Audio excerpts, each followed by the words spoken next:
E então a Whitney foi tentar acalmar a irmã e o Johnny arremessou uma lata.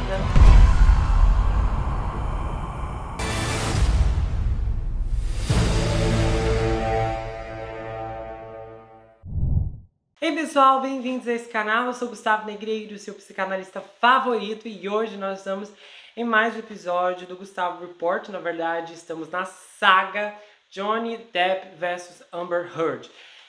Esse é o 6º episódio, então essa cobertura agora nós estamos na fase da penúltima semana do julgamento. Então se você quiser encontrar os episódios anteriores que cobrem tudo o que aconteceu desde o comecinho, você vai se encontrar na playlist, o link está fixado aqui no primeiro comentário. Então são vários links, você pode abrir o primeiro comentário, todas as playlists das minisséries você vai encontrar ali. Então vai estar ali, Saga Johnny Depp.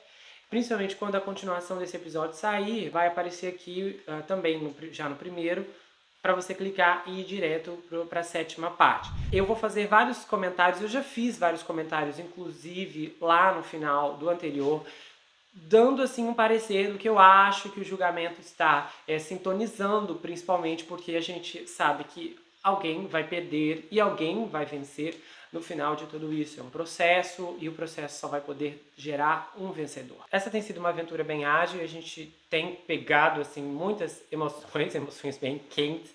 Aliás, eu acredito que hoje também a coisa vai ferver um pouco, vocês se preparem, os depoimentos hoje são meio assim. Então, fiquem ligados. Eu já quero também, neste momento, agradecer as pessoas que têm contribuído através do mecanismo Valeu Demais aqui do YouTube. Isso é muito importante, ajuda o canal e fortalece, principalmente para que a gente consiga aumentar a quantidade de conteúdo aqui no canal. E eu quero agradecer já a Ângela Carmen, eu sou muito agradecido, o Cappuccino com Canela, a Carla Moraes, a Cristiane Junqueira Pereira, a F.A, a Guiomar Santos, a Mariana Moura, a Mônica Silva e também a Gislene, que fez uma contribuição muito bacana pelo Pix, e também a Jana. Sou muito grata a vocês por essa ajuda. E se você é novo no canal, quero te falar que você precisa conhecer as atrações que temos aqui, principalmente histórias fortíssimas e bombásticas. E eu faço muita propaganda, quem conhece sabe, das séries Mulheres do Presidente, porque eu sei que tem pessoas que não assistiram, porque eu olho os números e eu comparo com os outros episódios da série Na Mira. Você precisa assistir essa história e dá uma chance por mim. Se você gosta de mim, vai lá e confira, porque essa história ela é tão especial, porque ela tem muitas mulheres. E eu acredito que você pode se identificar com algumas delas, que tem histórias cheias e repletas de reviravoltas. As tramas elas passam por uma quantidade significativa de décadas, então as histórias são muito emocionantes, principalmente porque os testemunhos e os depoimentos cobrem com detalhes os pontos de vista de cada uma delas, sem contar que a história tem de tudo: suspense, drama, investigação, mistério, perguntas sem respostas, perguntas com respostas e muita aventura. Você pode encontrar As Mulheres do Presidente na playlist que está disponível aqui também na página inicial, está aparecendo aqui como você pode encontrar não só As Mulheres do Presidente, como as outras minisséries também que temos aqui. Na Mira de Incendiários, A Falsa Herdeira, a história da Ana Delvey, a história absurda da Elizabeth Holmes, o psiquiatra que roubou a vida do seu paciente. Sem contar os outros episódios da série Na Mira de casos criminais, como Quando o Estranho Chama, as strippers golpistas, você precisa conferir essa história, viu? A Madrasta do Mal, Olhos Famintos, Craigslist, então lá tem muito caso bacana e eu estou te esperando por lá, ok? E a gente vai começar esse episódio agora. Após a finalização do questionamento da Camille Vasquez com a Amber Heard, a gente entra em um depoimento gravado que é do ex-amigo próximo da Amber, o Tyler White, e ele está sendo interrogado pela primeira vez pelo advogado do Johnny. O Tyler diz que conheceu a Amber na casa de uma amiga em comum no final de 2011 em Los Angeles, quando ele diz que era fotógrafo e jornalista do New York Times. Aí ele relata que a fotografou para um projeto e depois diz que a Amber mandou uma mensagem para ele, aí eles saíram para almoçar e acabaram se tornando amigos. Aí ele fala agora que atualmente ele é escritor, produtor, mas que também fez um programa de televisão, um podcast e escreveu 3 livros. Aí ele diz que morou em uma das propriedades do Johnny Depp no ano de 2013 e 2014, depois que se mudou para Los Angeles. Aí ele diz que durante esse tempo ele e a sua ex-namorada ficaram muito próximos do Johnny e da Amber. No entanto, Depois desse pesadelo, ele não é mais amigo do Johnny Depp. Aí é perguntado se ele já presenciou o Johnny atacando ou agredindo a Amber. E ele diz que não. Aí esse Tyler começa a dizer que quando o Johnny era sóbrio, ele era uma boa pessoa. E ele é convidado a elaborar o que ele quis dizer com isso. Ele fala, olha, Johnny Depp, sóbrio, era adorável, mágico e muito engraçado, incrivelmente lúcido e imaginativo. E eu senti uma conexão com ele e uma perspectiva compartilhada sobre o mundo que eu compartilhei com poucas pessoas na minha vida. Aí ele fala que o ator, que no caso o Johnny, entendeu quanta influência ele tinha sobre as pessoas e ele era muito gentil com eles sobre isso. Aí ele também comenta que deu tempo para o nervosismo das pessoas ao seu redor, o que ele notou em várias ocasiões, que no caso o Johnny era tolerante com isso. E ele fala que também havia uma rotação constante de pessoas que o Johnny deixava generosamente ficar em seus apartamentos de cobertura em Los Angeles, quando eles precisavam eventualmente de um lugar para ficar. Aí esse ex-amigo da Amber, ele começa a mencionar também umas outras questões. Ele falou que já viu sim o Johnny usar substâncias ilícitas no tempo em que eram amigos, e ele até relata isso, dando o nome de algumas substâncias, como bebidas destiladas, êxtase, cogumelos, vinhos e por aí vai. E então é perguntado se ele já havia presenciado o Johnny sendo mal, cruel, enquanto tomava oxicodona. E ele diz que não sabe se o Johnny chegou a usar essa substância, mas que ele já viu sim o Johnny ser malvado e cruel e que o viu agindo dessa maneira. E aí ele fala que quando o Johnny usava uma substância em específica, ele se tornava misógino e cruel. Aí ele fala que a Amber não tinha uma substância de escolha, embora a tenha visto usar êxtase pelo menos uma vez. E ele diz que ela gostava de vinho tinto e bebia com frequência, a menos que estivesse treinando para um papel. E ele comentou que raramente via a Amber bêbada. E aí ele fala que a Amber, quando bebia, ficava solta se ela estivesse comemorando, e daí ela de repente começava a dançar salsa e se divertiria muito. Aí a advogada da Amber, a Elaine Bradford, ela assume o questionamento e ela começa, isso tudo no depoimento gravado, e ela começa a fazer algumas perguntas. E então ele diz a Elaine que o Johnny não tem uma tonelada de amigos porque ele não pode. E ele fala que se tornou muito próximo do ator, muitas vezes indo para a casa do Johnny para sair e compartilhar refeições. Aí ele diz que tinha um ótimo relacionamento com os filhos do Johnny, no caso a Lily Rose e o Jack. E ele também fala, ele diz que se referia ao Johnny como seu irmão, acrescentando que eles tinham um relacionamento mano a mano. Aí ele fala de uma noite em que ficou chocado com o Johnny, porque Johnny estava bêbado e eles estavam em um bate-papo à beira da piscina. E de repente o Johnny começou a ser muito malvado com a Amber e disse que ela só tinha aparência, que ela não tinha talento e que quando o corpo dela começasse a ceder, ninguém iria querer colocá-la em nada e que ela precisaria encontrar outra maneira para sobreviver. E ele também se lembra de uma noite em que a estrela do rock Marilyn Manson e o ator Paul Bettany estavam na casa do Johnny usando uma substância ilícita. Aí o Tyler, ele comenta que sabia que o Johnny estava preocupado com seus filhos, que ele sentia vergonha ou arrependimento e temia urinar em si mesmo quando as crianças estivessem por perto. Aí ele diz que o Johnny não gostava de uma vida sóbria e fala também que o Johnny sofreu ataques de ciúmes durante relacionamentos anteriores, especificamente com a Winona Ryder, Kate Moss e a mãe dos filhos dele, a Vanessa. Aí ele volta para explicar um pouco mais com detalhes como as coisas aconteciam quando o Johnny ficava bêbado ou então usava as substâncias dele e como ele tratava a Amber nesse aspecto. E então ele dizia, olha, você é famosa apenas por causa da sua aparência e porque as pessoas querem dormir com você. E ele diz que o Johnny dizia essas coisas.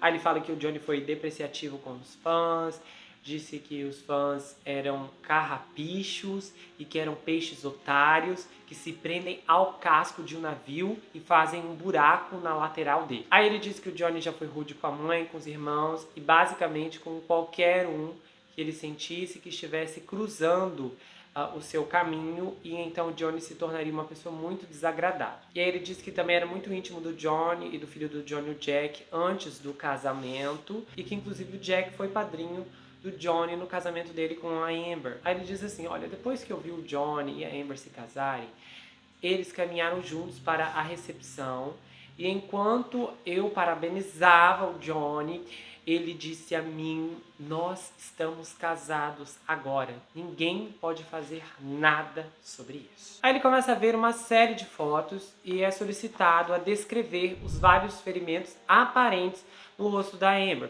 E ele disse, que a Amber disse a ele, que o Johnny causou aqueles ferimentos. Então, por exemplo, 3 fotos ali que foram mostradas a ele começa a descrever, por exemplo, a primeira imagem com os longos cortes finos no braço da Amber. Aí também tem a segunda imagem, que é um close no lábio inchado da Amber. E nós temos também a terceira foto, que mostra um ferimento na cabeça da Amber. E ele acrescenta que acha que ela teve vários ferimentos na cabeça na época. E, incrivelmente, eles chegam naquela questão das infames fezes no incidente da cama que ocorreu na manhã seguinte ao aniversário de 30 anos da Amber, em abril de 2016. Aí ele diz que discutiu com a Amber esse incidente por telefone em 21 de maio de 2016. Aí ele falou assim, que a Amber disse a ele, olha, o Johnny acha que você e eu fizemos isso no travesseiro dele. E eles começaram a gargalhar pelo telefone. E ele diz que essa risada deixou o Johnny irritado, ele levou o Johnny a pegar o telefone e jogar no rosto da Amber. E esse incidente resultou na ligação para a polícia. Aí acaba o testemunho dele e quem entra em cena é a Raquel Hope Pennington, que já foi mencionada aqui desde o primeiro dia. E a Raquel é a ex-melhor amiga da Amber Heard e também o depoimento dela é gravado. Aí ela começa a ser questionada rapidamente já pela Camille Vasquez. Aí é perguntado se ela e a Amber ainda são amigas. E aí tem uma pausa significativa até. E então ela responde, olha, nós não somos mais amigas. E aí a Camille pergunta, o que você quer dizer? E ela fala, olha, nós não nos falamos, mas também não somos inimigas. Nós crescemos separadas e eu queria valorizar outras amizades e tal. Ela deu uma resposta, mas ela não explicou assim, o que foi que realmente levou ao fim da amizade. Ela disse isso aí que todo mundo diz.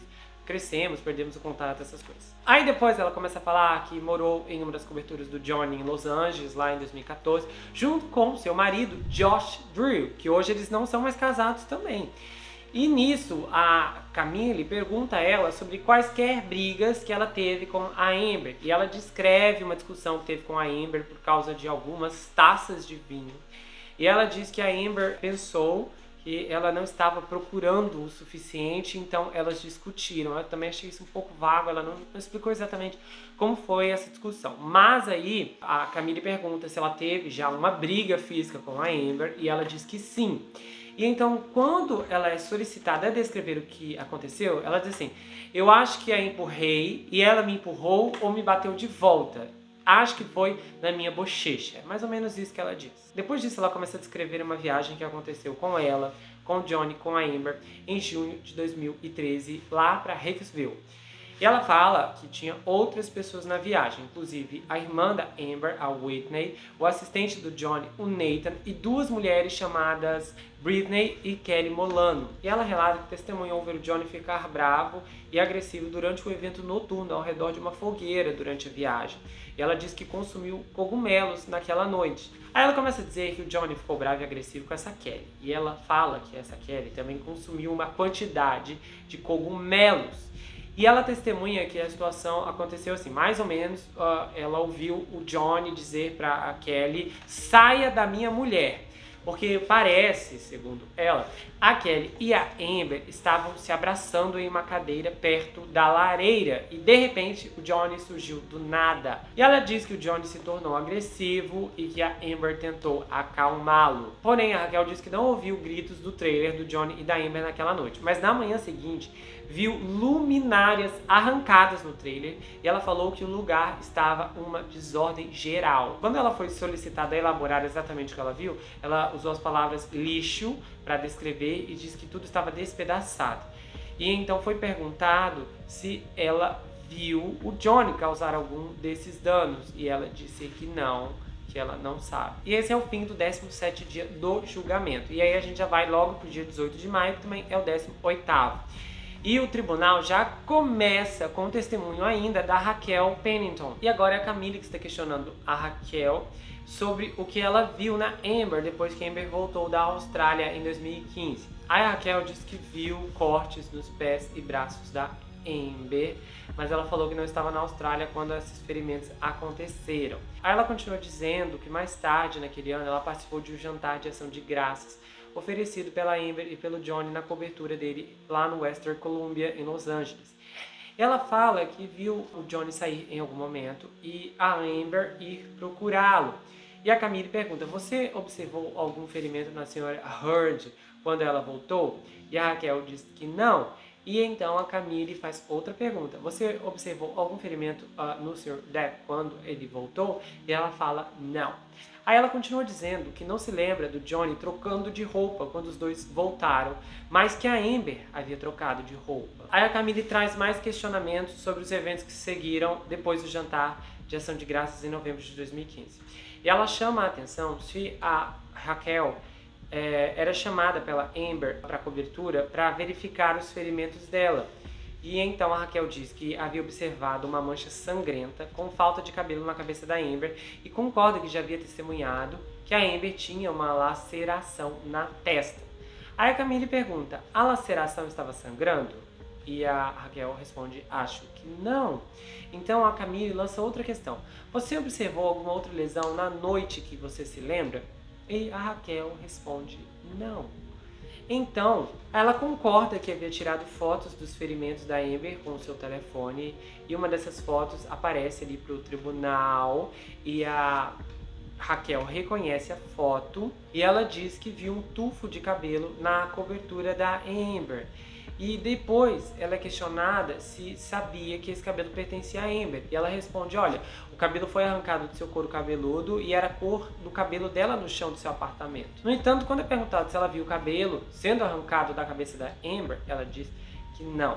E aí a Camille chama a atenção para a participação da Amber no talk show do James Corden em 2015, que aconteceu um dia depois que a Amber alegou que ela havia sido atacada pelo John. E aí a Raquel, estava com a Amber quando ela se preparava para o show em sua cobertura. E a Amber contou aos outros sobre seus ferimentos. E a Raquel lembra que a Amber mostrou o lábio ao maquiador e ao cabeleireiro e também o cabelo que faltava em sua cabeça. Depois a Camille faz uma pergunta mais incisiva. Você já presenciou o Sr. Depp atacar fisicamente a Sra. Heard? E ela diz não. Aí a Camille lança outra. Você já testemunhou o Sr. Depp jogar alguma coisa na Sra. Heard?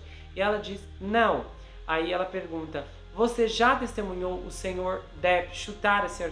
Heard? E ela diz que não.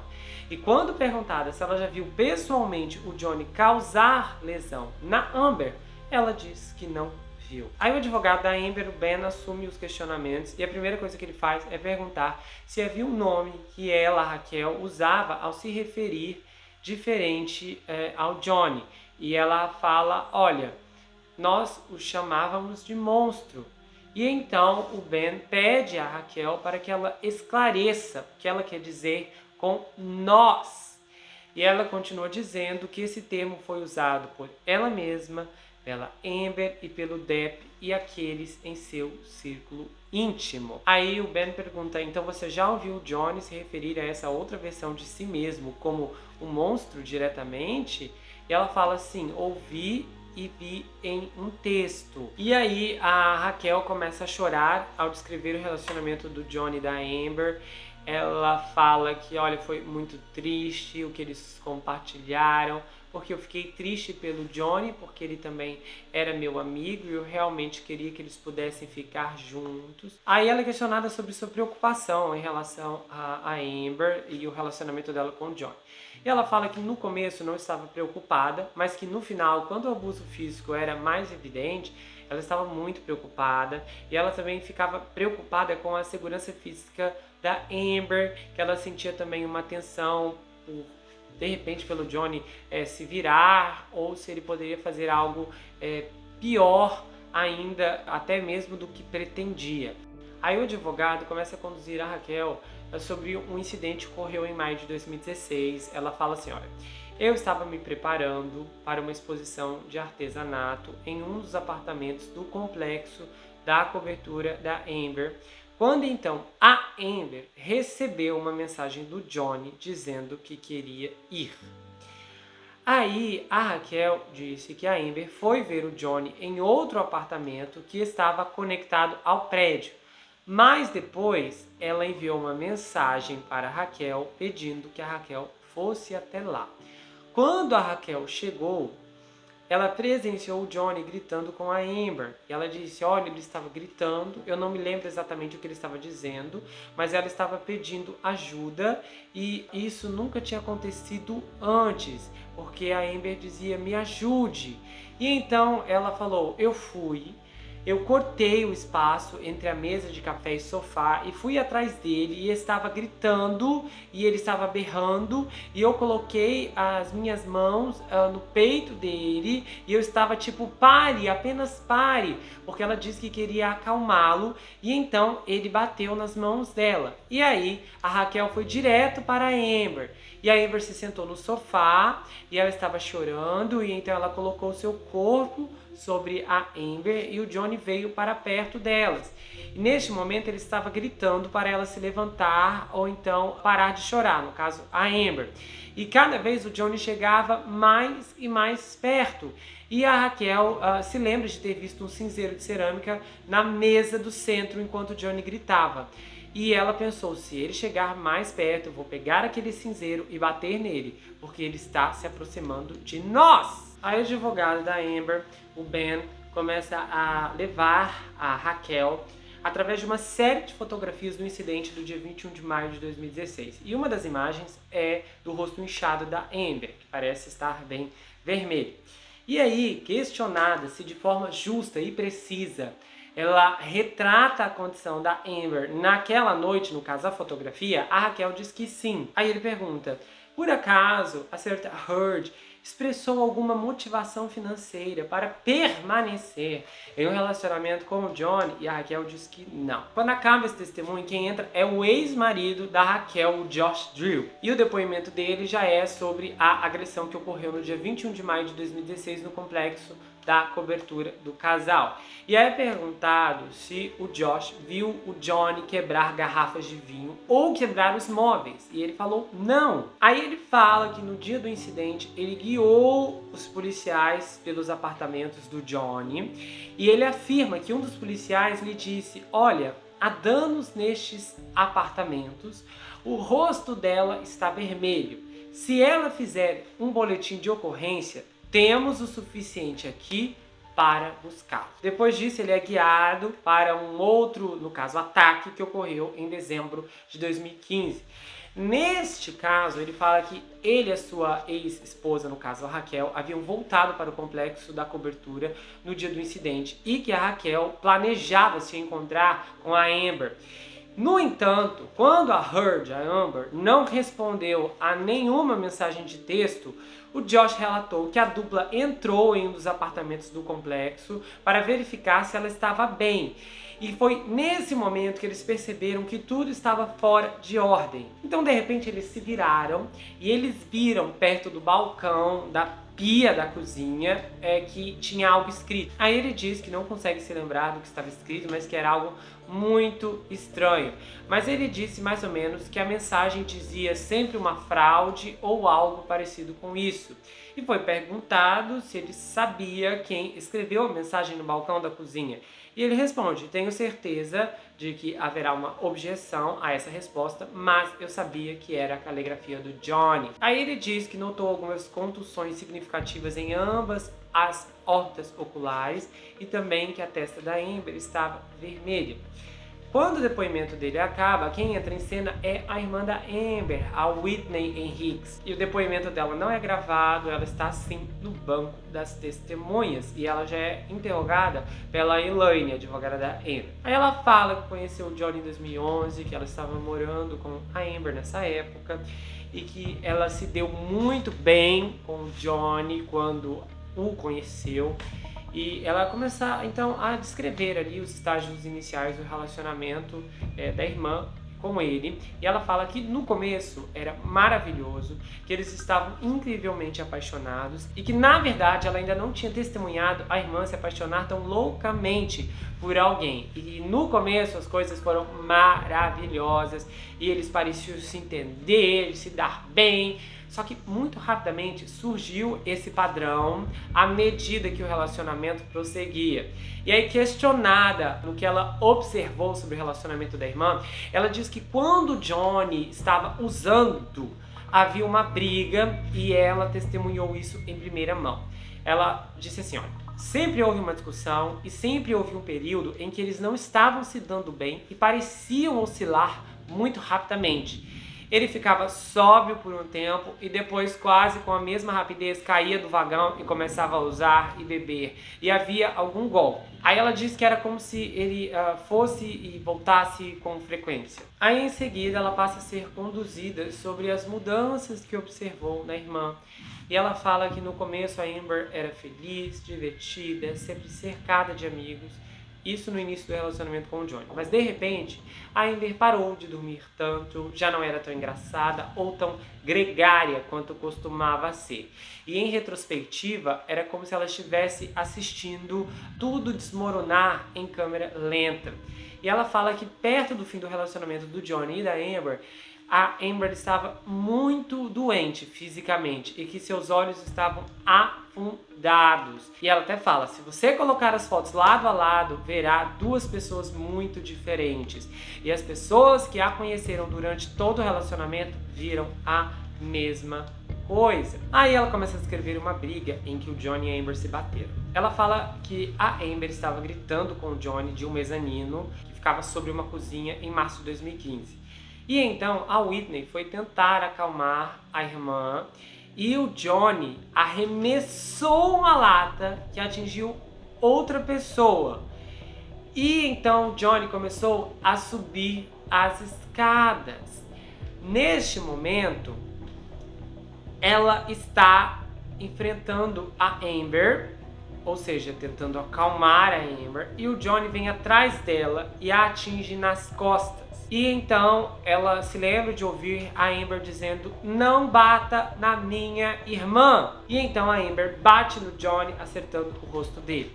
Aí a Whitney acrescenta que o Johnny agarrou a Amber pelos cabelos com uma mão e a golpeava repetidamente no rosto com a outra. Depois desse relato fortíssimo, a advogada começa a perguntar a Whitney sobre o uso de substâncias pelo Johnny. E ela fala que o Johnny usava substâncias em várias ocasiões e que quase sempre ele estava com uma caixinha com essas substâncias. Também via o ator usar MDMA, cogumelos e que uma vez o viu até consumir saco de Ziploc de pílulas desconhecidas. Aí ela disse que ele sempre tinha cigarros ou papéis de enrolar e sempre tinham esse tipo de coisa nesses papéis e que ele também estava numa fase de uma substância específica e que o Johnny carregava uma caixinha de comprimidos que continha inclusive essa substância que ela mencionou anteriormente. Aí ela diz que se o Johnny tomasse álcool e substância, ele gaguejava e que as suas palavras faziam discursos delirantes e paranoicos. Mas quando ele usava um outro tipo de substância, ele ficava muito mais relaxado. Aí a Whitney fala também que o Johnny, quando bebia, ficava muito bravo e dizia coisas horríveis sobre a Amber. Depois disso, a advogada volta um pouco no tempo, no dia 21 de março de 2013, quando o Johnny se recusou a deixar a casa da Amber, segundo, claro, a versão da Amber. Aí ela diz assim, ela chegou na casa da Amber à tarde, que havia muita fumaça no ar, que ela já achou estranho. Ela fala então que os móveis estavam tortos e que havia substâncias ilícitas na frente do Johnny. Que ela chamou o Johnny para uma conversa e de repente ele apontou para um quadro que estava assim na frente, e esse quadro era uma pintura de um ex-parceiro da Amber. E aí o Johnny estava convencido de que esse quadro estava na parede para provocá-lo. E aí ela tentou tirar o Johnny da casa porque a Amber estava atrasada para filmar um documentário sobre o guitarrista dos Rolling Stones, Keith Richards. De repente, ela falou que eles ficaram lá por horas, que ela tentava todo o tempo fazer o Johnny sair e que também tentava fazer ele se sentir bem, tentando conversar com ele, apenas para que a Amber pudesse cumprir o compromisso. E o assistente do Johnny só entrava e saía em um determinado momento. Aí é perguntado se ela observou algum ferimento da irmã nessa época. Ela disse que o rosto da Amber estava inchado e que o rosto da Amber estava meio vermelho. E ela pensou que a Amber estava chorando porque o lábio parecia estar cortado, mas novamente no tempo em que as coisas estavam rolando, não tinha muita coisa para fazer e não era apropriado para falar com a Amber sobre o que estava acontecendo, já que o foco dela ali era mais despachar o Johnny. Aí ela disse que tentou descobrir porque ele estava chateado, que ela queria muito removê-lo da casa. Aí, depois de 4 ou 5 horas, o Johnny concordou em sair da casa com a condição de que a Amber saísse com ele, o que ela fez. Então, ela disse que o Johnny decidiu acompanhar a Amber nas filmagens desse documentário. E aí eles foram para o carro e olha só o que aconteceu.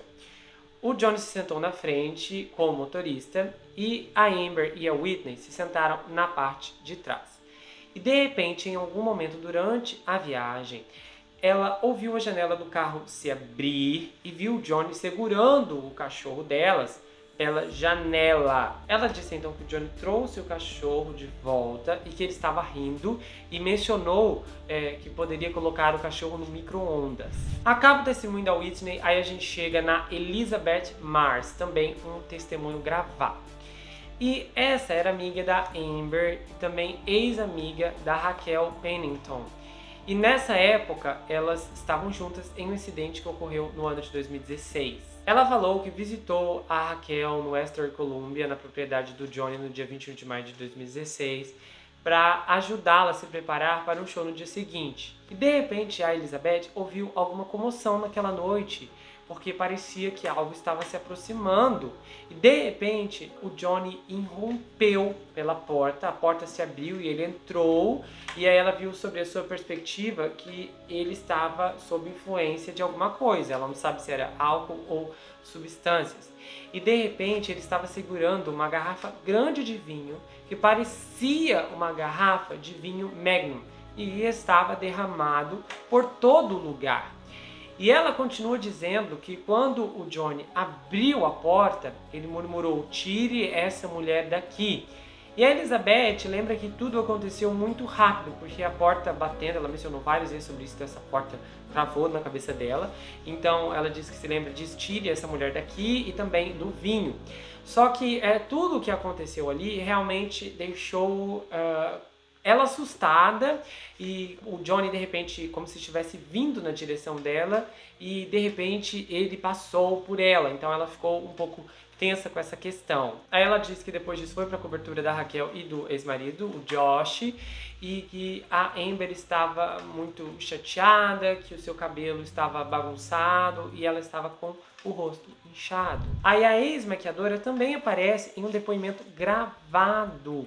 E essa é a Melanie Inglis. E ela é questionada pela advogada da Amber, pela Elaine, sobre o que ela observou no dia 16 de dezembro de 2015, após a agressão que a Amber alega que o Johnny praticou com ela. Ela falou o seguinte: a Melanie disse que chegou à cobertura para fazer a maquiagem da Amber para o talk show daquele James, e de repente ela notou que tinha uma descoloração nos 2 olhos e na ponta do nariz da Amber, e ela percebeu também que o lábio estava dividido ou algo assim. E ela reconhece uma foto da cabeça da Amber que parece mostrar o pedaço de cabelo faltando. E ela disse, olha, eu me lembro disso porque ela nos mostrou e então eu olhei para ele.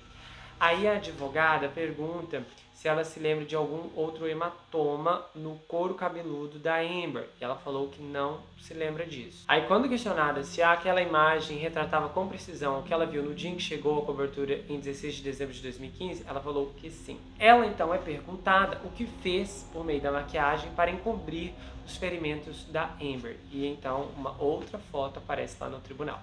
E ela diz que cobriu a descoloração, que usou um corretivo um pouco mais pesado, inclusive que tem um pouco de tom de pêssego, que normalmente ela não usa na Amber, só que nesse caso ela usou porque o pêssego cancela o azul. Então ela fez isso sobre os olhos. Embora a Amber sempre tenha um lábio bastante vermelho, é um visual característico dela, ela disse que olhou para Amber e falou, olha, nós não temos outra opção a não ser a usar vermelho. E aí é perguntado, então você conseguiu cobrir todos os ferimentos com a maquiagem que aplicou e como descreveu? E ela disse sim. Aí a Camille começa a fazer algumas perguntas para Melanie. E ela já vem direto. A Camille diz assim, você já viu Johnny agir de maneira violenta, gritar, chutar, dar um tapa ou socar a Amber durante o relacionamento? E ela diz, não, eu não vi. E aí a Camille pergunta, qualquer lesão que você afirma ter visto na senhorita Heard, você não sabe de uma forma ou de outra como eles foram causados? E aí ela fala, correto, eu não sei realmente. E então a Camille chama a atenção para os ferimentos no rosto da Amber no dia 16 de dezembro de 2015. Aí ela fala, olha, então qualquer informação que você tenha sobre a causa dessas lesões veio apenas da senhorita Heard? E ela fala, a partir do dia 16 de dezembro eu só tenho informações que são dela. Aí quem assume agora é a ex-treinadora de atuação da Amber, a Christy Sexton. E ela fala a Elaine, a advogada da Amber, que quando viu a Amber em 2017, a atriz estava realmente motivada a fazer muito trabalho e chegar à próxima fase de sua carreira. E ela começa a dizer que observou mudanças no Johnny durante os tempos em que passou na cobertura do casal lá em Los Angeles. Ela disse que o Johnny se tornou... Ela falou assim, o Johnny se tornou, eu diria, muito mais sombrio com o passar do tempo. Figurativa e literalmente ele se sentava em um quarto escuro e a arte em geral mudava. Então a Elaine, a advogada, pergunta se a Christy já tinha presenciado o Johnny e a Amber brigar e ela fala que só ouviu falar do Johnny gritando. Ela descreve que a voz dele percorria os corredores da casa e então a advogada pergunta se o Johnny tinha uma opinião sobre quais papéis de atuação a Amber deveria assumir. E aí ela fala, olha, houve algumas ocasiões em que eu ouvi o Johnny dizer, por que você quer fazer esse tipo de papel? Ou, minha mulher não vai desempenhar esse tipo de papel. Ela diz que ouviu algumas coisas assim da parte dele. De repente a Christy fala também que ao longo do seu relacionamento com o Johnny, ele se tornou cada vez mais como se fosse um eremita e só saía de casa quando precisava. Ela falou que a Amber perdia peso quando estava estressada e que parecia esquelética em certos momentos. Ela fala também que um pouco antes do casamento, a Amber havia perdido uma quantidade significativa de peso, a ponto dela perguntar se a Amber estava comendo regularmente. Então ela descreveu um período em que a Amber era pele e ossos, e muito mais magra do que normalmente era. Aí acaba esse testemunho, acaba esse dia e nós chegamos no dia 19 do julgamento. E a primeira testemunha é Bruce Whitcomb, um ex-amigo próximo do Johnny, e ele já excursionou a banda de Hollywood Vampires do Johnny. E ele começa a ser interrogado pela advogada da Amber, a Elaine, e ele diz que conheceu o Johnny na mesma banda na Flórida, e isso aconteceu mais ou menos há 40 anos, e que até cerca de 4 anos atrás eles eram melhores amigos. E ele considerava o Johnny um irmão. E de repente o Bruce começa a dizer um pouco que o Johnny usava substâncias e bebia durante todo o tempo que eles eram amigos. E aí é mostrada uma mensagem que o Bruce escreveu sobre o médico particular do Johnny, no qual ele diz assim: eu estou realmente preocupado com o Johnny e esse Dr. Keeper. Aí ele fala ao tribunal que não confiava no do Dr. Keeper, e que ele acreditava que esse médico era uma farsa. E ele relata que tinha uma preocupação com a saúde do Johnny, principalmente pelo excesso de bebida, o abuso de substâncias. E ele fala, eu amei o cara, né, se referindo ao Johnny. E quando foi perguntado se a Amber era legal com ele disse que sim, que ela sempre foi legal. E ele diz também que o Johnny era uma pessoa romântica. E aí chegaram na parte se ele já havia testemunhado o Johnny sofrendo uma crise de ciúmes e ele falou que sim. Quando é questionado sobre a questão da amizade do Johnny com a estrela do rock, o Marilyn Manson, ele fala ao tribunal que ele e o Manson, o Johnny e o Manson, bebiam muita coisa e que também usavam muitas substâncias juntos. Ele fala que nunca presenciou nem o Johnny nem a Amber atacando um ao outro fisicamente, e ele continua descrevendo momentos em que testemunhou lesões no par. Então ele fala que, por exemplo, teve uma situação que ele foi chamado à casa do Johnny às 3 da manhã para ajudar. E aí ele descreve a situação que encontrou lá, porque ele percebia uma vibração na casa e essas pessoas tinham uma espécie de vantagem, só que ele não se lembra exatamente quando tudo isso aconteceu. Então, quando chega na parte dos ferimentos, ele fala que uma vez viu uma contussão no topo do braço da Amber e descreve como se isso tivesse acontecido, como se ela tivesse sido agarrada, porque ele viu umas marcas de dedos. Ele diz que viu isso quando estava trabalhando em um documentário de Kate Richards, e aí foi nesse momento que o Johnny e a Amber entraram no estúdio. E nessa ocasião, possivelmente na primavera de 2016, ele viu o Johnny com o lábio gordo durante os ensaios para uma turnê. Aí ele fala que testemunhou o Johnny usando substâncias com o guitarrista do Aerosmith, o John Perry, que também é da banda do Johnny. Aí ele fala que não viu o Johnny desde 2018 e ele fala, olha, a minha filha até se casou e ele não veio. E ele fala ao tribunal que o Johnny acredita que ele o esfaqueou pelas costas. E então, quando ele é questionado para explicar mais, ele disse, olha, eu acho que houve mentiras, disseram alguma coisa sobre mim, o Johnny acabou acreditando, e eu sabia que ele não estava feliz com o meu testemunho, mas eu não vou mentir. Aí ele disse que não conseguiu resolver as coisas cara a cara com o Johnny, mas que tudo que ele sempre quis foi fazer o melhor para o próprio Johnny. E de repente, Bruce também menciona que é uma coisa estranha em torno de pessoas como ele, porque todo mundo se aproxima e quer alguma coisa. Passando o testemunho dele, a gente chega na Tracy Jacobs, a ex-agente de talentos do Johnny Depp. A Tracy diz que conheceu o Johnny há cerca de 35 anos e quando ela mudou de agência, o Johnny se mudou com ela. E ela descreve o Johnny como a maior estrela de cinema do mundo e diz que leva parte do crédito por isso, dizendo que o Johnny era extraordinariamente talentoso, mas que seu próprio talento permitiu que ela aproveitasse o máximo para promover o Johnny. Ela começa a ser questionada pela advogada da Amber, a Elaine. Então a Elaine, a advogada da Amber, pergunta a Tracy se ela havia sido demitida pelo Johnny. E ela fala sim, ele realmente acabou com todos em sua vida e eu estava junto para o passeio. Ela fala que representar o Johnny se tornou muito complicado nos últimos 10 anos em que esteve com ele, e isso era devido a um pouco do seu comportamento que se tornou menos profissional. Aí ela elabora uma explicação que eu vou falar na íntegra, como ela diz.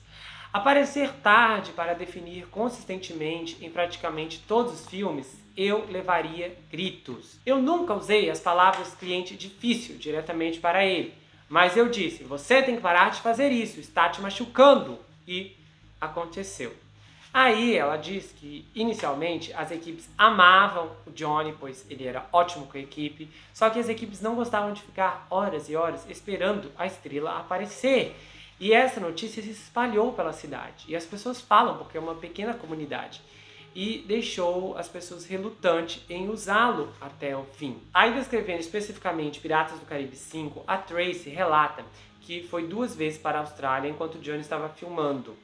E durante este filme, o Johnny fez a cirurgia na ponta do dedo, e isso atrasou a produção do longa. Aí ela diz que encaminhou o Johnny para o Dr. Keep, pois ele tinha muita experiência em ajudar clientes de alto nível a ficarem limpos e sóbrios.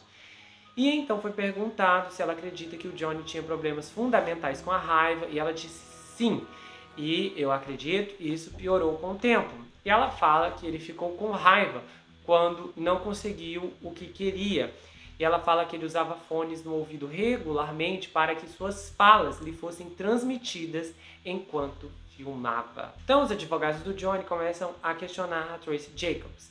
E é perguntado: você já viu o Johnny bater em uma mulher, jogar qualquer coisa em uma mulher ou agir violentamente com uma mulher? E ela diz não. Aí é perguntado se além da Amber Heard, ela ouviu falar de alguma outra mulher acusando o Johnny de violência. E ela diz que nunca havia presenciado ferimentos na Amber e que também nunca ouviu nenhuma outra mulher reclamando sobre o comportamento dele.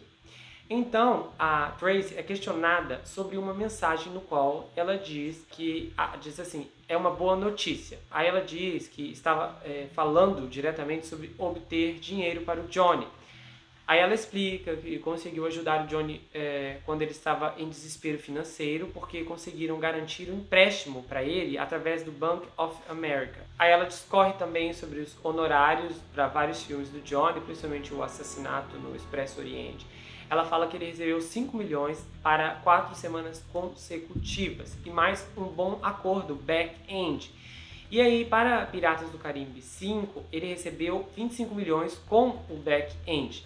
A back-end está se referindo ao dinheiro extra sendo pago de acordo com venda de ingressos, mercadorias, etc. Alguns acordos extras que grandes estrelas conseguem fazer com os estúdios. Aí, questionada sobre sua declaração anterior, que o Johnny era a maior estrela de cinema do mundo, ela fala que quando o Johnny se separou da agência dela, esse não era mais o caso, ela diz que a estrela dele havia esmaecido. E ela explica que isso se deu devido à reputação que ele adquiriu, devido aos atrasos e outras coisas. E que as pessoas estavam falando sobre isso, pois era uma questão relacionada ao comportamento dele. Depois disso, quem entra em cena é o gerente de negócios do Johnny Depp, na verdade o ex-gerente, o Joel Mandel. E ele parece estar dando seu testemunho gravado em seu escritório, que está cheio de papéis e bastante cheio, aliás. Aí ele explica que é gerente de talentos em Los Angeles e que atua nessa área há muitos anos. Aí ele fala que a irmã do Johnny, Christie, o apresentou ao ator e ela era a principal pessoa por meio de quem ele se comunicava com o Johnny. Aí por volta de 2010 ele disse que foi muito difícil de localizar o Johnny, porque ele sabia que o Johnny era uma pessoa que gostava muito de um vinho no final da noite. E neste momento estava claro que o Johnny estava tendo problemas com substâncias e álcool. E ele diz que se tornou um trabalho muito desafiador como gerente de negócios, porque ficou claro para ele que o uso de substâncias de bebida se tornou um evento diário na vida do Johnny. Aí ele fala que um problema era encontrar dias bons e partes de dias bons para conseguir marcar reuniões e discutir o que eles precisavam. E também relata que o Johnny teve períodos de sobriedade, mas não pode dizer exatamente quando isso aconteceu. Aí a advogada da Amber, a Elaine, pede para o ex-gerente descrever mais sobre o comportamento do Johnny. Ele fala que o Johnny se tornou cada vez menos constrangido, menos preocupado se iria incomodar os sentimentos de alguém, apenas cada vez mais confortável em desabafar da maneira agressiva quando ele estava chateado ou desapontado com alguma coisa. E aí ele falou que em 2010 isso aumentou e por volta de 2015 já era muito difícil de trabalhar com o Johnny e foi quando os dois se separaram em 2016. Ele confirma que o Johnny usou palavrões nas trocas lá, de conversas, mensagens nessa época. E ele fala também que a partir de 2010, os gastos do Johnny aumentaram e ficaram mais extravagantes. E ele diz que isso exigia uma renda incrivelmente alta para manter esse estilo de vida. E quando essa renda caiu, tornou-se insustentável. E ele discutiu o tempo todo para moderar os gastos do Johnny, falando sobre quando vários membros da equipe do Johnny foram pagos. Quando ele começa a falar sobre os salários da equipe do Johnny, ele diz que, por exemplo, o Kevin Murphy, aquele segurança, recebia no caso, cerca de $250 mil por ano. enquanto outro membro de segurança, no caso o falecido Jerry Judge, recebia $10 mil por dia. Ele falou que acreditava que o Dr. Keeper recebia $100 mil por mês. E quando diz respeito às doações de caridade, ele falou que o Johnny doou algumas, mas não muito, e que ele não se lembrava do Johnny ter feito grandes cheques de caridade, mas que ele tinha um estilo mais assim de aparecer em um evento, ou emprestar seu nome para alguma coisa como essa, assim, uma bandeira, né? Aí ele diz que um dos grandes gastos do Johnny foi com medicamentos prescritos e que havia períodos de tempo em que as taxas para esses medicamentos eram altíssimas, milhares de dólares por mês. Ele diz que ao longo dos anos teve que pegar dinheiro para pagar os danos nas acomodações e nos hotéis em que o Johnny ficou hospedado. Aí ele diz que nunca foi encontrado qualquer forma de negligência em seu trabalho com o Johnny e que ele e o Johnny se separaram depois que o Johnny o acusou de administrar mal seu dinheiro no ano de 2016. Aí a próxima testemunha é o Adam Woodman, advogado do Johnny. Ele diz que conheceu o Johnny em outubro de 2016, quando aconselhou o Johnny sobre suas dificuldades financeiras. Aí o Adam fala que ainda representa o Johnny, o que significa que haverá muitas perguntas, ou talvez algumas, que ele não poderá responder devido ao sigilo advogado-cliente. Então a advogada da Amber, a Elaine, começa a questionar. Aí ele fala, olha, eu não conheci o Johnny até que o relacionamento dele com a Amber tivesse terminado, então por esse motivo eu não posso falar diretamente sobre o comportamento dele dentro do relacionamento. Mas ele confirma que entrou com várias acusações judiciais em nome do Johnny desde que começou a representá-lo. Aí quando é questionado sobre a ex-agente do Johnny, a Tracy Jacobs, ele fala que devido ao privilégio de advogado-cliente, ele não poderá dar detalhes sobre a rescisão dela. A mesma situação ocorre quando é questionado sobre o Joey Mandel, aquele ex-gerente que a gente ouviu no testemunho anterior. Ele, inclusive, a equipe do Johnny se manifesta e ele é instruído a não responder nada. Então ele diz, olha, infelizmente, privilégio de advogado-cliente, não vamos tocar aqui nesse assunto. E depois ele é instruído a não responder mais e mais perguntas da Elaine. Então essa é uma entrevista que acaba tipo, ela pergunta, os advogados do Johnny entram em ação e ele invoca o privilégio advogado-cliente. Depois disso, a discussão chega na comunicação que o Adam tinha com a imprensa enquanto trabalhava para o ator. E aí ele menciona sobre a publicação de um artigo na revista Rolling Stones em junho de 2018. Ele fala que esteve presente em algumas das entrevistas que o Johnny fez para esse artigo, mas que ele não tinha certeza se foi publicado antes ou depois do Johnny processar o jornal The Sun no verão de 2020. Aí é perguntado para o Adam se foi ele quem contatou a Rolling Stone sobre o artigo, e ele fala não, foi o Johnny. E nesse artigo é descrito, assim, eles destacaram, a advogada, injustiça sendo feita à reputação do Johnny. Aí o Adam começa a ser questionado também sobre os trechos de 3 artigos do My Online, todos publicados em julho de 2020. O primeiro diz, Amber Heard e seus amigos na mídia usam falsas alegações de violência íntima como espada e escudo, dependendo de suas necessidades. Eles selecionaram alguns de seus fatos de violência íntima como a espada, infligindo-os ao público e ao Sr. Depp. Um segundo artigo contém citações do Adam, nas quais ele chama as alegações de abuso da Amber de uma emboscada e uma farsa, descrevendo o incidente em que a Amber acusou Johnny de jogar um telefone nela e destruir seu apartamento em maio de 2016. Aí o Adam é citado como tendo dito a direção de um advogado e publicitário em seguida fez uma segunda ligação para o 911. Em um terceiro artigo do My Online, o Adam é citado como tendo dito: chegamos ao início do fim da farsa de abuso da senhorita Heard contra Johnny Depp. Aí a Elaine, ela faz muitas outras perguntas sobre esses artigos, mas devido ao sigilo advogado-cliente, o Adam se recusa a responder a maioria. Aí a gente chega na próxima testemunha, Ron Shiner. Ele é um especialista forense de mídia social e ele diz também que é diretor do Berkeley Research Group.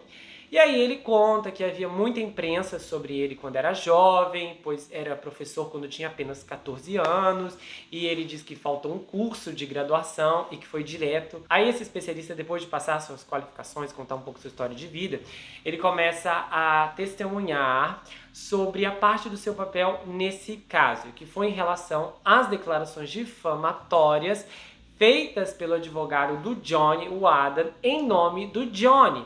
E aí ele analisou os dados das APIs do Twitter, que é a inteligência de programação de aplicativos, entre abril de 2020 e janeiro de 2021. E ele disse que encontrou muitos tweets negativos sobre a Amber Heard e a maioria usava hashtags, 4 hashtags específicas, na verdade. Ele falou que essas hashtags eram hashtags negativas e bastante rudes sobre a Amber. Ele falou também que fez 4 testes aleatórios de 1000 tweets sobre a Amber por vez. E durante estes testes, ele não conseguiu encontrar um único tweet que fosse positivo sobre a Amber. Ele disse que a maioria das mensagens escritas sobre ela continha a palavra hoax, que é farsa em português, fraude e fake. E aí, cerca de 4 também fazia menção ao advogado do Johnny, o Adam.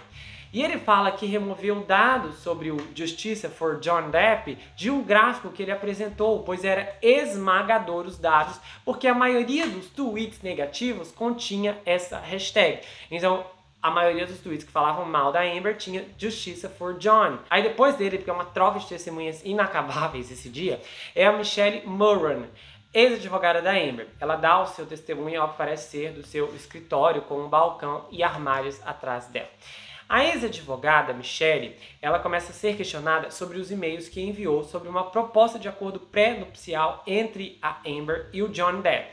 Ela diz que o acordo de confidencialidade que foi enviado junto com o e-mail era padrão, quando qualquer uma das partes precisava divulgar seus detalhes financeiros. Só que a Michelle falou que um dia, durante a negociação sobre o acordo pré-nupcial proposto, o Johnny ligou para ela ao telefone. Aí ela disse que o Johnny foi muito malvado, xingou e depois a demitiu. Ela disse que ele gaguejava ao telefone e que parecia que ele estava bêbado. E ela disse que se lembrava de uma profanação específica, que ele xingou ela de um nome obsceno lá. E ela falou também que ficou muito abalada com a ligação e por pouco tempo ela até disse que segurou aquela ligação, porque ela disse, olha, eu tenho que desligar depois de alguns minutos, porque ela foi pega de surpresa e ela ficou realmente abalada. Ela disse que depois desse telefonema ela não tomou mais nenhuma ação sobre um acordo pré-nupcial entre o casal, e nem o Johnny nem a Amber a contataram para falar sobre isso outra vez. Aí a cada testemunho dela, quem entra em ação é a Tina Neumann, uma executiva de produção da Disney e que trabalha no departamento de ação ao vivo. Aí, essa executiva de produção, a Tina, ela trabalhou na franquia Piratas do Caribe e ela começa a ser questionada sobre o seu conhecimento do editorial da Amber Heard no Washington Post. Ela diz que não tem conhecimento do editorial e que não viu na época, e ela fala que nunca foi mencionado em nenhuma discussão da Disney esse editorial da Amber. Aí, quando foi perguntado se o Johnny estava em Piratas do Caribe 6, ela disse assim, eu não sei de alguma forma ou de outra. Essa decisão não se enquadra nas minhas responsabilidades de trabalho. Está acima do meu salário. Ela diz que sabe que o projeto está em desenvolvimento na Disney, mas nada mais. Aí perguntam para Tina se ela leu a entrevista que o Johnny deu à revista Rolling Stones em 2018, falando sobre a injustiça das acusações de abuso contra ele. Ela fala, inclusive nesse artigo, é discutido um e-mail da Disney entre ela e outros executivos. E ela falou assim, eu devo ter olhado. E aí ela confirma que comentou o artigo no e-mail na época, escrevendo deprimente. E então ela é encaminhada a um artigo que diz que a Disney abandonou o Johnny de Piratas do Caribe 6 e perguntou, no caso é perguntado se alguém na Disney já disse que não estava considerando o Johnny para Piratas do Caribe 6 ou qualquer outro filme por causa do editorial de 2016. Aí ela diz, olha, não, eu não tenho. O testemunho da Tina acaba e quem entra no lugar é a Ellen Barkin, é um testemunho gravado também, e quem a interroga é a advogada da Amber, a Elaine. Ela diz ao tribunal que conheceu o Johnny por volta dos anos 90 e que ela apareceu em um filme que o Johnny estrelou, Fear and Loathing, em Las Vegas.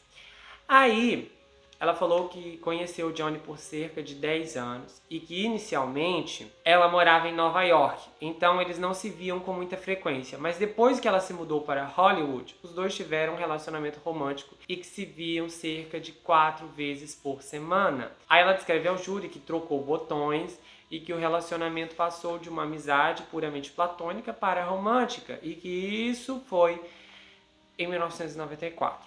Depois de um momento de pausa, ela diz assim, na verdade, isso mudou para um relacionamento íntimo. E ela falou que esse relacionamento íntimo durou cerca de 5 ou 6 meses no total. Aí ela fala que na época a irmã do Johnny, a Christie, era sua assistente, assim como outro homem cujo nome ela não consegue se lembrar. E ela fala que o Johnny o chamou de porco. Quando questionada sobre o uso de substâncias e bebida, ela fala que o Johnny estava tomado por bebida na maior parte do tempo e acrescenta que ele bebia vinho tinto. Ela também diz que ele costumava ficar alto com as substâncias, incluindo alucinógenos e outras substâncias famosas por aí. Aí ela diz que ele fazia isso na frente dela o tempo todo e que ele sempre estava bebendo ou cheirando alguma coisa.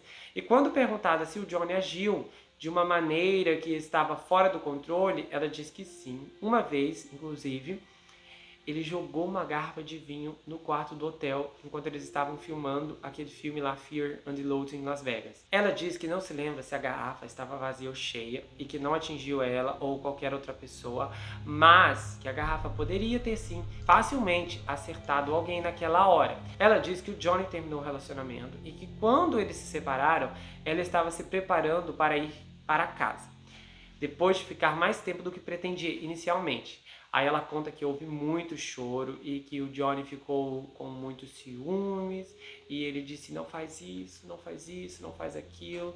Ela falou também que o Johnny queria que ela voltasse para Los Angeles, mas ela falou, olha, ele é apenas um homem ciumento, controlador. Onde você está indo? Com quem você está? O que você está fazendo? Aí ela disse que uma vez tinha um arranhão nas suas costas e que o Johnny ficou muito bravo com isso. E ele a acusou de dormir com outra pessoa que não fosse ele. Ela disse então que era muito comum que ele se tornasse ciumento controlador e que quando fazia isso, ele também se tornava raivoso e exigente. Aí o testemunho dela finaliza e o testemunho que entra agora é o do Dr. Alan Blaustein, psicólogo e médico, e ele se encontrou com Johnny cerca de 18 vezes. Aí ele descreve o relacionamento do Johnny com a Amber como caótico, acrescentando que houve muitos altos e baixos. E ele também diz que houve muita raiva, decepção e alta expressão emocional. E aí, durante o seu tratamento em 2014 e 2015, ele teve preocupações com o uso do medicamento Adderall, usado pelo Johnny. Aí ele fala que seu tratamento com o Johnny terminou quando o Johnny foi para a Austrália para filmar Piratas do Caribe, em março de 2015. E ele diz que não sabe porque o Johnny parou de vê-lo em seu retorno à América. Ele diz que durante seu tratamento com o Johnny relatou sobre o abuso que estava sofrendo nas mãos da Amber. E ele chegou a fazer anotações a respeito disso. E que neste ponto, inclusive, a Amber era noiva do Johnny, quando ele ouviu menções sobre isso a primeira vez. Aí ele menciona que o Johnny tinha muito medo de se tornar seu pai e que também sentia que precisava ser uma pessoa melhor para os seus filhos. Aí o advogado pergunta se o Johnny contou sobre violência e raiva em outros relacionamentos além da Amber.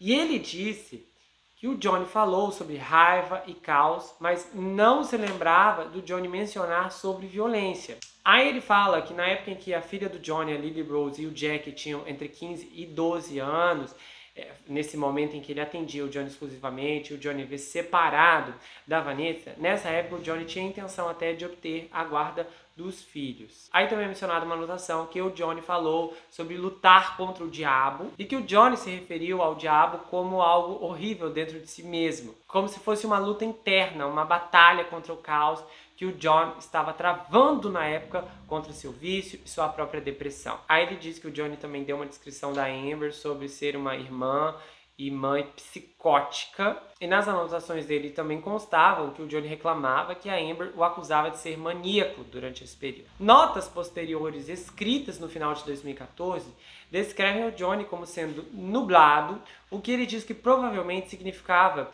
que o Johnny estava um pouco confuso e menos afiado, menos alerta do que o normal. E ele diz que notou que não acreditava que o ator estivesse sofrendo de mania ou hipomania na época. Aí a gente tem outro depoimento gravado agora, que é o do Eric George.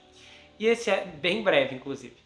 O George aconselhou a Amber sobre seu artigo de opinião no Washington Post. Ele falou que a atriz seguiu todos os conselhos legais que ele deu e que esses conselhos foram de boa fé. Aí quem entra em cena agora é uma outra testemunha chamada Jessica Kovacevic, que é uma ex-agente de talentos da Amber. Ela fala que ajudou a Amber a conseguir o papel de Mera em Aquaman.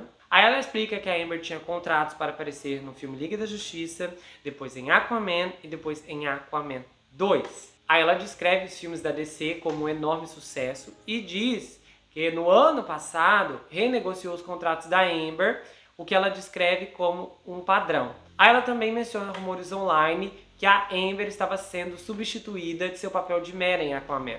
E ela confirma que o salário da atriz era de 2 milhões de dólares. Aí ela fala que o estúdio citou a falta de química da Amber com o ator Jason Momoa, acho que é assim que se pronuncia o nome dele, o protagonista do Aquaman, e que essa era uma razão pelo qual o papel dela poderia não ser levado para o segundo filme. No entanto, ela diz que a Amber acabou sendo reintegrada ao papel. Aí ela diz que estava ciente das várias postagens negativas no Instagram sobre a Amber e que ela acredita terem sido feitas por robôs. Ela diz que as contas de onde essas mensagens vinham muitas vezes não tinham seguidores, apenas seguiam a Amber e o Johnny e não enviavam outras mensagens. Ela diz que não consegue se lembrar quando viu a petição no Charging.org pela primeira vez, pedindo ao Warner Bros. Que cortasse a atriz do seu papel como Mera, mas concorda que ela está ciente disso desde 2020, já que nesse ponto a petição ultrapassou mais de 4 milhões de assinaturas. Aí ela fala que Aquaman 2 terminou as filmagens em janeiro e deve ser lançado em março de 2023. Aí a gente descreve que ela esperava que fosse a trajetória da carreira da Amber desde que apareceu em uma franquia de sucesso como Aquaman. Aí ela diz assim: quando alguém está no filme de maior sucesso já lançado,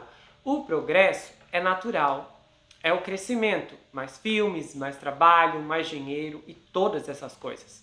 Aquaman foi o filme de maior sucesso do universo estendido da DC Comics, até hoje, do total de sua arrecadação. Porém, a Amber não trabalhou em mais de um projeto por ano, desde que apareceu em Aquaman. E ela esperava que a Amber conseguisse mais TV, mais filmes, mais contratos e mais endossos. Aí a advogada da Amber pergunta se os salários de atores comparáveis podem ser usados para medir onde a carreira da Amber deveria estar depois de aparecer em Aquaman. Aí a Jéssica concorda que a atriz cubana-espanhola Ana de Armas, que apareceu em filmes como Blade Runner, acho que é 2049, seria uma atriz comparável com base em seu tempo na indústria e níveis iniciais de sucesso. E então acaba. Nesse dia específico foram 12 testemunhas no total. Então, ao fim do julgamento, a juíza Penny lembrou a cada equipe jurídica quanto tempo resta para apresentar seu caso. Então, nesse caso, a equipe do Johnny Depp usou 42 horas e 45 minutos do seu tempo, o que significa que ainda tem 18 horas e 30 minutos de tempo restantes para usar. Já a equipe da Amber usou até agora 53 minutos e, portanto, faltam 8 horas e 14 minutos para eles usarem. Cada equipe tem 61 horas e 15 minutos disponíveis no total. Nessa penúltima semana que passou, tivemos depoimentos mais amargos sobre o caráter do Johnny Depp.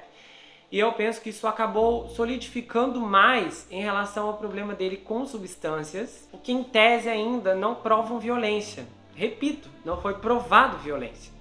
Com certeza não é o resultado que a equipe da Amber estava esperando, só que neste momento é tudo que eles têm. O Johnny Depp era um bêbado. Eu acho legal também esclarecer algumas questões sobre o testemunho das duas psicólogas no julgamento. Nesse caso foi a doutora Curry e também a doutora Huggs. Eu até mencionei isso uns 2 episódios atrás sobre a doutora Huggs. Na minha opinião, o testemunho dela foi muito enviesado. E ela contou corajosamente as alegações da Amber Heard como se fosse uma testemunha ocular, como se tivesse presenciado muito ou tudo do que a Amber alegou a ela durante as sessões. Ela tratou as alegações como uma declaração de fato. Nitidamente, pareceu incrivelmente tendencioso e fora do escopo de seu trabalho. Ela focou no estresse pós-traumático e desconsiderou a Amber como agressora, mesmo tendo reconhecido algumas agressões da parte dela. Em outras palavras, ela disse: quando um homem é vítima, a culpa é dele. Eu realmente estou surpreso que ela pensou que poderia dar um testemunho nessa proporção, cheio de afirmações sobre um relacionamento, entrevistando apenas um lado desse relacionamento. A gente vê que a diferença para o testemunho dela, para esse psiquiatra agora, é gritante, porque ele falou: olha, o Johnny me disse isso e aquilo. Ele não afirmou: não, a Amber era uma agressora, a Amber fez isso. Ele falou: não, o Johnny me disse isso e eu anotei isso. Então assim, o testemunho dela foi bem escandaloso, em outras palavras, e eu vi atrás para ver se só eu tinha me escandalizado com o testemunho da doutora Huggs, e eu percebi que muita gente da comunidade de psicologia ficou assim chocado com a forma como ela manifestou ali suas declarações na corte. Foi bem chocante mesmo. Eu sei também que algumas pessoas podem estar se perguntando acerca do testemunho da doutora Curry, se por exemplo não era estranho ela dar diagnósticos de transtornos de personalidade que a própria psicóloga que tratava a Amber há anos não havia identificado. E na verdade não é, porque ao que parece a psicóloga da Amber não costumava fazer diagnósticos. Isso, inclusive, é citado no julgamento, porque no geral a psicologia clínica é diferente da psicologia forense. O psicólogo clínico tem como objetivo promover melhora nos danos que o paciente vem experimentando e trazer recuperação e melhorar a qualidade de vida, e não necessariamente ele conduzirá testes precisos para identificar categoricamente um transtorno de personalidade. Já a prática forense demanda especificamente avaliações para determinação categórica da saúde mental do avaliado. E eu acho que há muitas desvantagens para a equipe da Amber com relação à doutora Huggs, porque a doutora Huggs era bem menos simpática do que a doutora Curry em seu testemunho. Eu diria que tipo uns 80 a 90%, sem exagero. Por exemplo, no início do testemunho dela, houve muitos atritos, porque a equipe do Johnny protestava o tempo todo, porque a doutora Huggs queria ler, o que é estranho, já que ela deveria ter sido orientada pelos advogados da Amber a esse respeito, porque ninguém pode chegar lá no tribunal e ler seu testemunho, o que é estranho, já que ela devia ter sido orientada pelos advogados da Amber a esse respeito. Ela não pode ler, ela não pode testemunhar lá lendo, porque nesse caso, ela não ler revela que ela realmente elaborou o parecer. Se ela ler, pode ter sido feito por outra pessoa. Então é uma simples constatação de autenticidade da autoria. Então, como há muitos protestos no começo, a doutora Huggs fica visivelmente irritada, a coisa assim fica feia, ela até faz uma piada, o atrito assim é feio. Inclusive, a doutora advogada da Amber, a Elaine, tem que chamar a atenção da própria psicóloga. Isso é um contraponto, porque no testemunho da doutora Curry não teve esses problemas. A doutora Curry foi leve, natural. Foi muito interessante que o cabelo da doutora Curry parecia estar bagunçado, como se ela tivesse tipo, vou amarrar porque eu tenho que ir pro tribunal. E isso deu uma impressão muito mais íntima. Já a doutora Huggs estava muito adornada, joias muito elegantes, uma maquiagem mais quente, um cabelo assim muito arrumado e um discurso sem contraponto. A doutora Curry proferiu sentenças contra Amber, mas ela não santificou o Johnny. A doutora Huggs disse que a Amber era vítima sofrida e humilhada e, ao mesmo tempo, demonizou o Johnny sem ter tido um contato com ele. Sem contar que os advogados da Amber tentaram desqualificar a doutora Curry quando eles enfatizaram que a doutora Huggs tinha uma formação a mais que a doutora Curry. Isso não pegou bem, porque pareceu arrogância, sem contar que a expressão mais séria da doutora Huggs também era assim, vocês vão ver assim, tem umas fotos que a expressão dela de brava, de fechada, não gerava aquela intimidade. Já a doutora Curry olhava de forma calma, era como se ela quisesse explicar pro júri o que ela estava dizendo. Ela literalmente soava de uma forma mais amigável. Então, por exemplo, se a doutora Curry foi enviesada pela equipe do Johnny, ela fez um excelente trabalho, porque ela conseguiu disfarçar isso muito, mas muito bem, assim, uma senhora muito simpática, inclusive. Foi um dos melhores testemunhos de psicólogos que eu já vi no tribunal em toda a minha vida. E olha que eu já assisti alguns anteriormente, já mencionei isso em outros casos.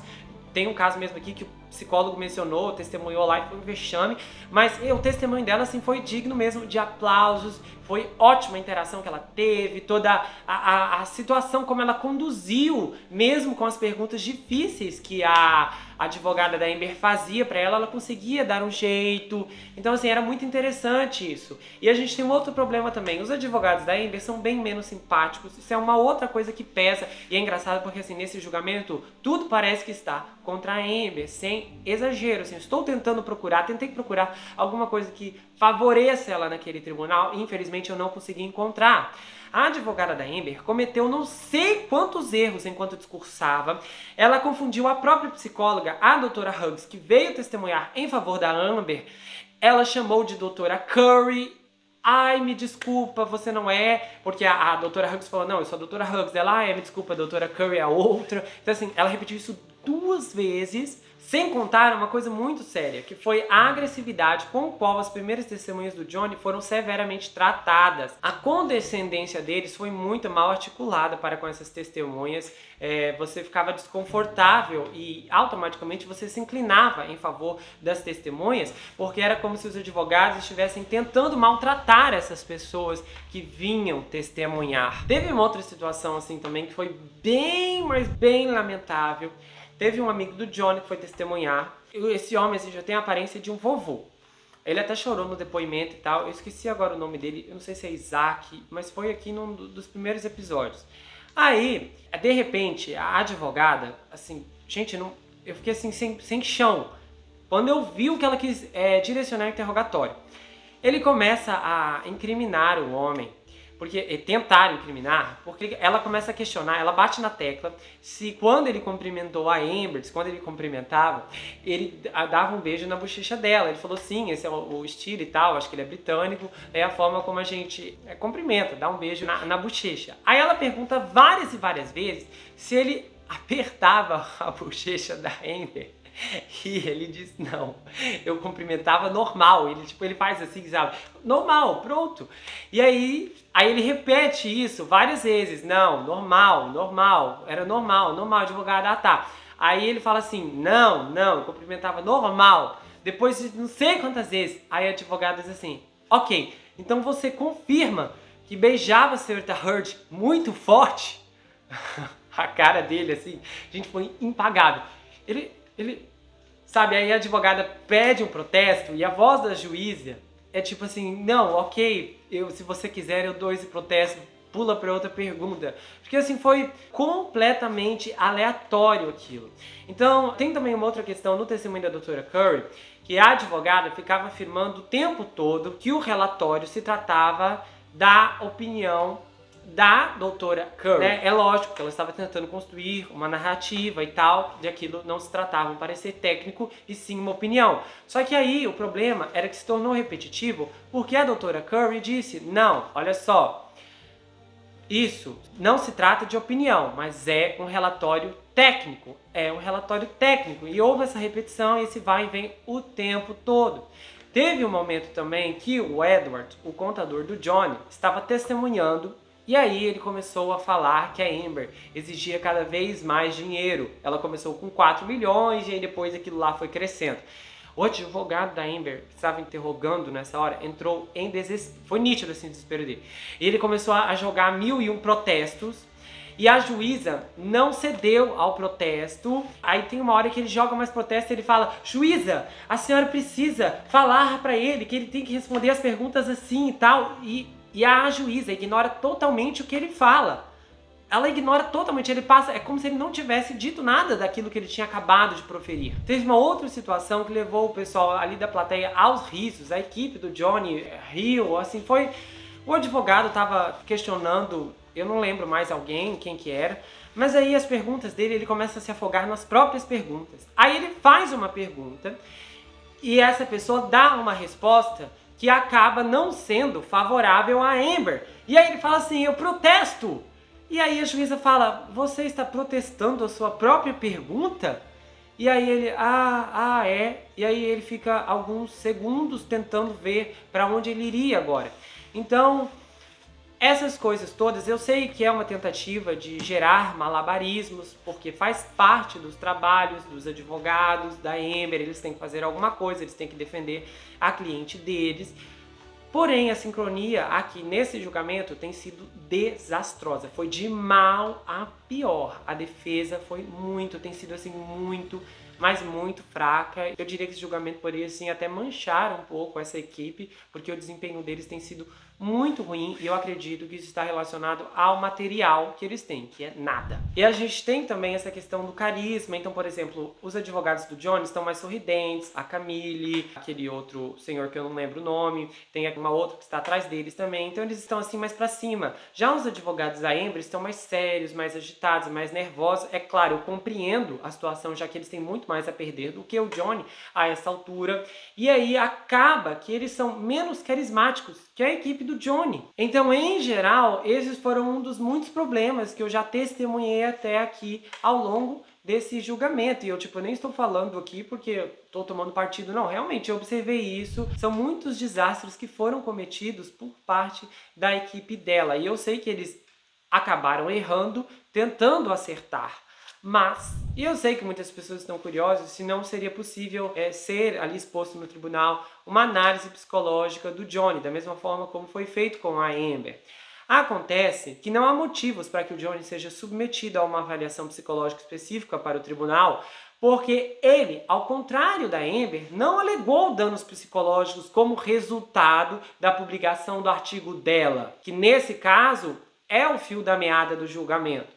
O argumento do Johnny foi que ele perdeu trabalhos e, consequentemente, dinheiro e teve a imagem manchada pelo artigo. Já o argumento da Amber é que ela desenvolveu estresse pós-traumático como resultado de todo o processo e também de toda a violência doméstica que ela diz que acabou sofrendo e por isso teve que passar por avaliações psicológicas e não ele. Então, em várias esferas, a equipe do Johnny conseguiu construir esse julgamento de uma forma assim, sensacional. Esses advogados foram incríveis, porque não houve quase que pontas soltas. A gente está falando assim de uma estrutura que eles fizeram que foi impressionante. O fato deles terem arrastado o julgamento para Virgínia e não para a Califórnia, considerando que na Califórnia o movimento Me Too é muito forte, então isso poderia proporcionar uma vantagem a mais para a Amber, sem contar o julgamento, de repente nem estaria acontecendo se fosse na Califórnia. Já ali na Virgínia, as pessoas são menos politizadas, são menos envolvidas com essas pautas que hoje em dia ocorrem na TV o dia inteiro. Então as pessoas estão ali para serem mais honestas, para serem realmente mais abertas a ouvir os dois lados. Lá na Califórnia, dificilmente isso aconteceria. Provavelmente a Amber já teria grandes chances, sem contar que muitas provas nem seriam admitidas no tribunal. Então tem todas essas questões que de um estado para o outro faz muita diferença. A questão é que esse julgamento está tocando em um assunto muito sério e completamente inexistente para a mídia, que é a violência doméstica contra homens. Eu acho, inclusive, que a imprensa deve dizer que isso é teoria conspiratória, que não existe. Mas existe. A violência contra a mulher prospera, e muito, por conta das diferenças naturais entre um homem e uma mulher. Diferenças fisiológicas. Tá? Se a moça não tiver nenhum preparo, o homem vai se valer da sua força. É por isso que eles conseguem ceifar, porque eles são mais fortes. Eles são mais fortes. O homem tem uma estrutura óssea, ele tem um corpo maior e tal. Né? Se a mulher ali não for alguém que treinou algum esporte, alguma coisa assim, se defender, infelizmente ela vai acabar perdendo a vida porque esse homem tem uma estrutura corporal com muito mais força. Acontece que muitos homens são incapazes de administrar essa força física através de agressão. O cara pode pesar o dobro que a mulher, mas aí é ele quem apanha dela e ele não consegue se defender. Isso tem a ver com aspectos emocionais, já com relação à infância. Só que, já diretamente falando desse estágio, a força física ela está ali, mas o botão que faz com que ele consiga reagir e se defender não está ao seu alcance. É um problema emocional. As mulheres e os homens que vivem situações de violência doméstica refletem os mesmos comportamentos, os mesmos problemas. Apego ao relacionamento, expectativa excessiva de mudança, falta de perspectiva caso um saia de casa, e um agravante é que em casos de homem que sofrem nas mãos de mulheres, tem também a questão dos filhos. Às vezes, essa mulher não é apenas uma esposa horrível, mas é uma péssima mãe também. E alguns são resistentes a sair de casa porque não querem deixar as crianças sozinhas. E você pensa, bom, sai de casa e luta pela guarda. Esse é o problema.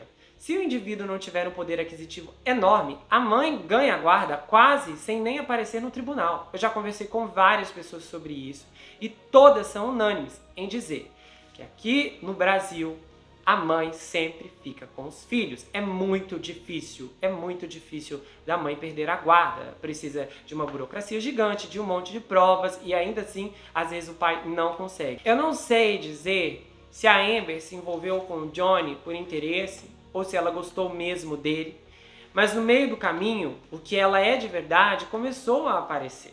E o que ele é de verdade também.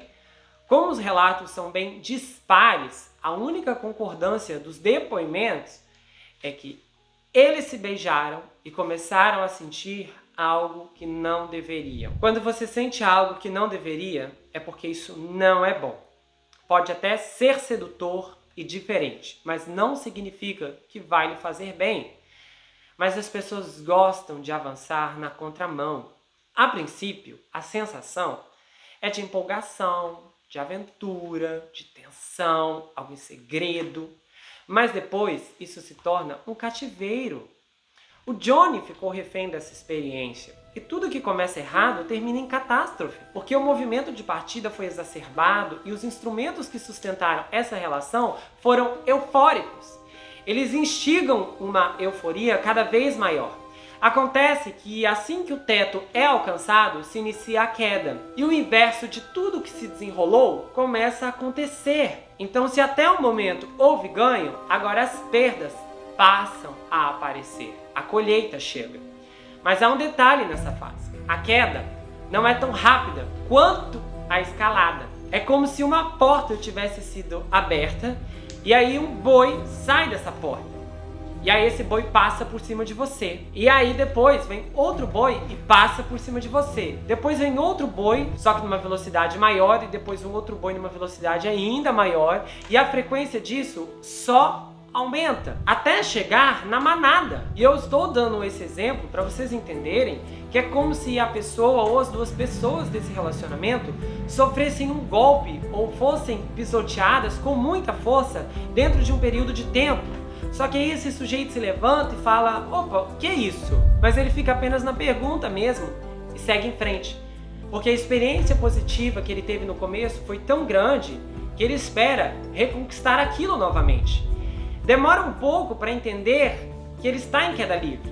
Só que os sinais ficam cada vez mais escancarados antes da dupla chegar ao chão. E quando esse declínio cumpre a rota chegando à superfície bruta, alguém vai ficar por baixo enquanto o agressor vai estar por cima. Espero que você tenha gostado desse vídeo. A gente volta agora para a última semana do julgamento. Eu acredito que muita coisa ainda deve acontecer. E se você gostou desse vídeo, comenta, dá um like, coloca um emoji, isso ajuda muito. Dá o seu like, é importante para o YouTube poder passar esse vídeo para frente. A gente precisa muito da sua ajuda para crescer, para que as pessoas vejam mais e mais conteúdos que tem por aqui. Se você quiser saber mais sobre mim, conheça meu livro, já está disponível lá no meu site, você pode adquirir, que o livro é enviado para qualquer lugar do Brasil e também para qualquer lugar do mundo. Se você quiser, ele vai autografado, viu? Aliás, você ganha marcadores, posters exclusivos. Você pode me seguir lá no meu Instagram, Gustavo N, psicanalista. Eu tenho um canal do Telegram e um canal de cortes onde as análises são recortadas e postadas por lá. A gente se vê no próximo caso e não se esqueça que aqui você sempre vai ter um amigo. Fui, pessoal!